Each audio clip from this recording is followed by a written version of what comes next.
Gold बद्दल काय सांगाल? सोनं घेतलं पाहिजे लोकांनी की काय वाटतं तुम्हाला सोन्याबद्दल? सोनं म्हणजे सुद्धा ही समृद्धीच आहे ना. सोनं घेतलं पाहिजे, पण काही लोक आता सोन्यामध्ये अशी पण प्रकार आहे, घेतानाच एक त्या सोन्याला एक एनर्जी देऊन देतात. उद्या काही झालं तर आपण बँकेत ठेवून देऊ मॉर्गेज आणि आपल्याला पैसे मिळतील. ऑलरेडी त्यांनी ते सोन्याच्या मागे एनर्जी लावून टाकलेली असते. बरोबर. नेगेटिव्ह एनर्जी लागतं आणि तो सोनं सुद्धा नेगेटिव्ह एनर्जी घेऊन बँकेत परत मॉर्गेज ठेवायला तो जातो आणि ते सोनं कधी आपल्या घराला म्हणजे कामी येत नाही. अशांचं सोनं ते वारंवार सतत म्हणजे बँकेतच जातं, मॉर्गेज मध्येच जातं. हे अशी एनर्जी दिलं नाही तसं नको पाहिजे. घ्यायला. सोनं घ्यायला पाहिजे. हा. उलट मी म्हणते प्रत्येकांना की तुम्ही ह्या दुकानामध्ये जा, महिन्यातून एकदा तरी पाय ठेवा, सोन्याच्या ज्वेलरीच्या दुकानात जा, ज्वेलरीकडे बघा आणि त्याला प्रेम करा.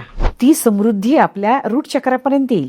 आपली समृद्धी एनर्जी जी आहे ना, कसं मेंटेन करायची हेच आहे. गाड्यांच्या शोरूम मध्ये जा, शोरूम मध्ये गाड्या बघा. नसेल आजूबाजूला कोणाची तरी गाडी जरी उभी राहिली ना, त्याला चिटकून 5 मिनिट थांबून जा. समृद्धी इनहेल करा. आपण इनहेल केलं म्हणून त्या व्यक्तीची एनर्जी काही कमी नाही होणार, त्याची पण वृद्धिंगण होणार, वाढ होणार त्याच्यामध्ये.